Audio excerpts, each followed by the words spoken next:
Cette race en fait est une race rustique qui est utilisable dans beaucoup d'activités, aussi bien la randonnée que l'attelage, la voltige, le cheval de bas, cheval de travail, d'endurance. Donc c'est un cheval qui est typique local montagne, facile d'entretien. En fait, avec de l'herbe et de l'eau, on arrive à avoir un cheval qui reste en permanence dehors.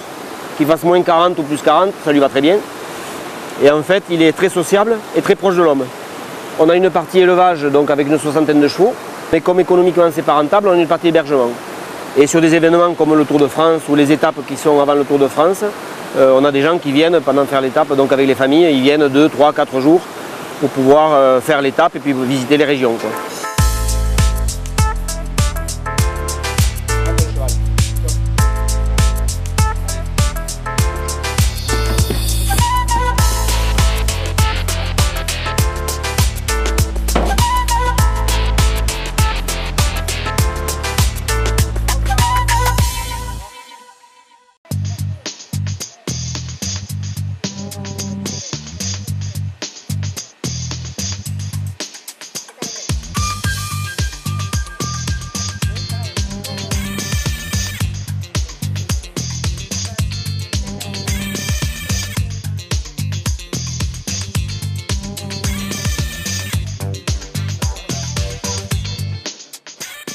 Donc la pierre à aiguiser, si vous voulez, est extraite dans les carrières. Elle arrive ici sous forme de plaques. Et une fois qu'elle arrive, donc des plaques plus ou moins grandes, elles sont travaillées sur des scies avec des disques diamants.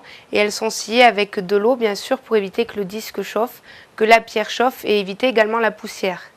Donc si vous voulez, l'eau qui arrive, c'est de l'eau de la rivière. Elle est très froide.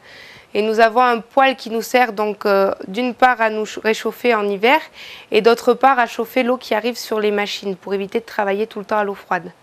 Donc on coupe des blocs plus ou moins grands et après certaines de nos pierres ont des formes arrondies et ces formes arrondies on les obtient à partir d'une bande abrasive sur laquelle elles sont façonnées toujours avec de l'eau.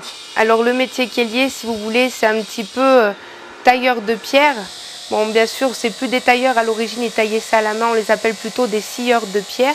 Donc ce sont deux ouvriers qui essayent de donner donc, une forme à la pierre selon les besoins donc, du client.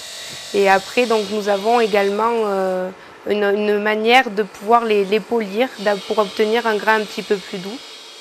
Donc on travaille surtout au niveau national. Vous la trouverez un petit peu partout en France, surtout chez les couteliers, puisque nos plus grands clients sont quand même des couteliers qui aiment bien cette pierre naturelle. Après, nous vendons, nous exportons un petit peu, si vous voulez, en Tunisie, un petit peu en Allemagne, et nous voulons essayer de développer justement cette exportation.